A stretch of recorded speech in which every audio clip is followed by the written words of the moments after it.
వెళ్ళిపోయారంటే చేపల వేటకి వెళ్ళిపోయారు. Second catch of fish. మొదటిసారి ప్రభు ఈ అద్భుతాన్ని చేశాడు. రెండోసారి కూడా సేమ్ ఇదే రిపీట్ అయింది, ఏం మారలేదు. రాత్రంతా ప్రయాసపడ్డారట. రెండోసారి పేతురుతో పాటు ఇంకా ఎంతమంది ఉన్నారు? ఇప్పుడు 7 అపోస్తులు ఉన్నారు. ఈ 7 అపోస్తులు రాత్రంతా శ్రమ పడ్డారట, రాత్రంతా ప్రయాసపడ్డారట, రాత్రంతా ఎంతో కష్టపడ్డారట. వాళ్ళకి ఒక్క చేప కూడా దొరకలేదట. ఆ సమయంలో తీరం వెంబడి నడుచుకుంటూ వస్తున్నాడు నజరేయుడైన యేసుక్రీస్తు ప్రభు.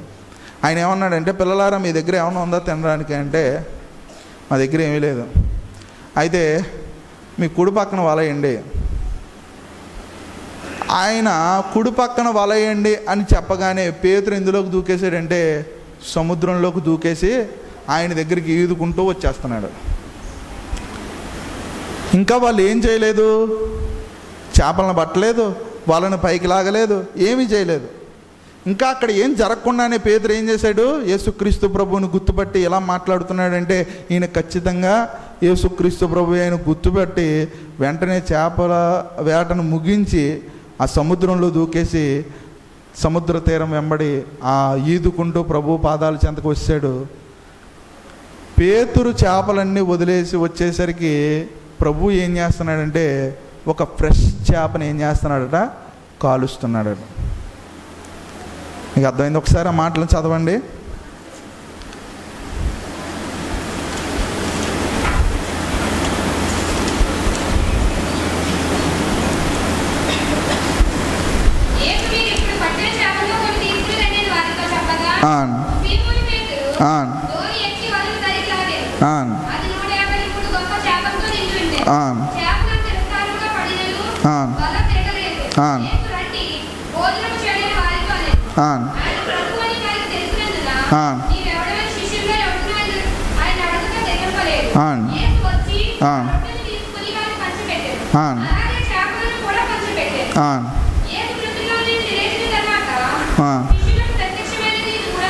దేవునికి స్తోత్రం. ఆయన ఏమాత్రం ఆయన ఆహారం కోసం అడిగాడు. ఆ ఆహారం ఇంకా రాకుండానే ఏం జరిగిపోయింది అక్కడ? ఆహారం ఇంకా సిద్ధపడకుండానే, ఆహారం ఇంకా తయారవకుండానే, వారి చేపలు పట్టుకొని ఇంకా రాకుండానే ఆయన ఏం చేశాడు, ఆహారాన్ని సిద్ధపరిచి ఉంచేశాడు. ఎలా జరిగింది వింత, ఎలా జరిగింది అద్భుతం అంటే, పేతురు ఏం చేశాడంటే, తన వెనకాల ఉన్న 153 గొప్ప జాతుల చేపలను వదిలేసి ప్రభు చెంతకు చేరినప్పుడు ప్రభువుని ఏం చేయలేదంటే, ప్రభు అతన్ని ఏం చేయలేదంటే ఏ కొరత రానివ్వలేదు. అతడి దృష్టి అంతా ఎవరి మీద ఉందంటే యేసుక్రీస్తు ప్రభు మీద ఉంది. ఆ తర్వాత తన జీవితంలో ఎప్పుడు చేపల వేటకి పేతురయ్య గారు వెళ్ళలేదట. ఫస్ట్ టైం యేసుక్రీస్తు ప్రభువుని కలుసుకున్నప్పుడు వెళ్ళాడు. రెండోసారి యేసుక్రీస్తు ప్రభు చనిపోయిన తర్వాత వెళ్ళాడు. ఇంకా తర్వాత తన జీవితంలో ఎప్పుడు కూడా చేపల వేటకు వెళ్ళలేదు. అతడు ఏ వేటకు వెళ్ళాడంటే, మనుషులను పట్టే ఒక గొప్ప చేపల వేటగాడుగా, ఒక చేపల వేటగాడుగా, ఒక ఆత్మల వేటగాడుగా, ఒక మనుషులను పట్టే గొప్ప జాలరుడుగా అతను మారిపోయాడట. అంటే ప్రభు ఒక వ్యక్తిని దర్శించినప్పుడు అతడు నమ్మకాలను ఏం చేస్తాడంటే, మెట్టెలు మెట్టెలుగా పెంచుకుంటూ పోతాడు.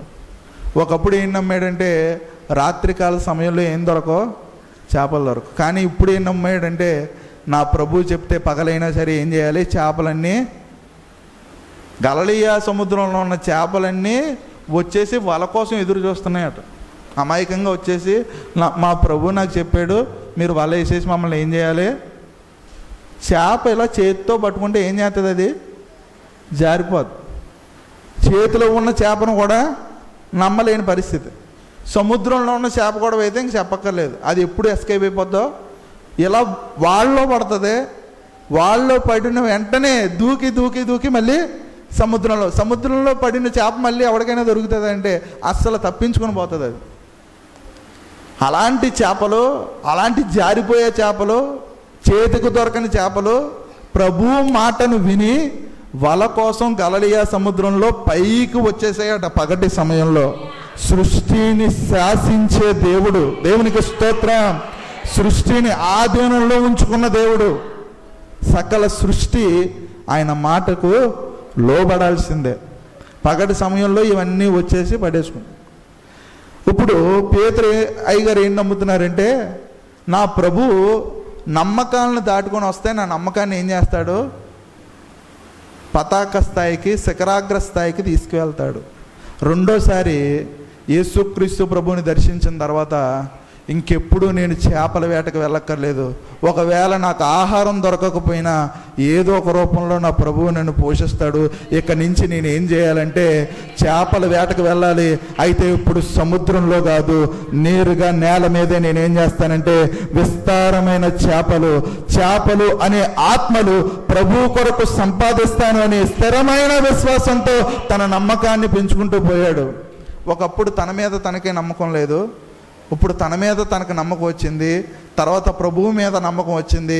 ఇక తన నమ్మకాలన్నీ వదిలేసి ఎవరిని నమ్మడం మొదలుపెట్టాడంటే యేసుక్రీస్తు ప్రభువుని నమ్మడం మొదలుపెట్టాడు.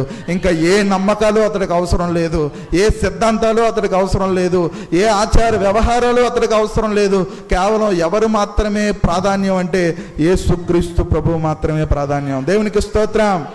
మీరు మీ నమ్మకాలను నమ్మండి, నిజమే, మంచిదే. కానీ మీ నమ్మకాల కంటే ఎక్కువ ఎవరు నమ్ముతారో తెలుసా?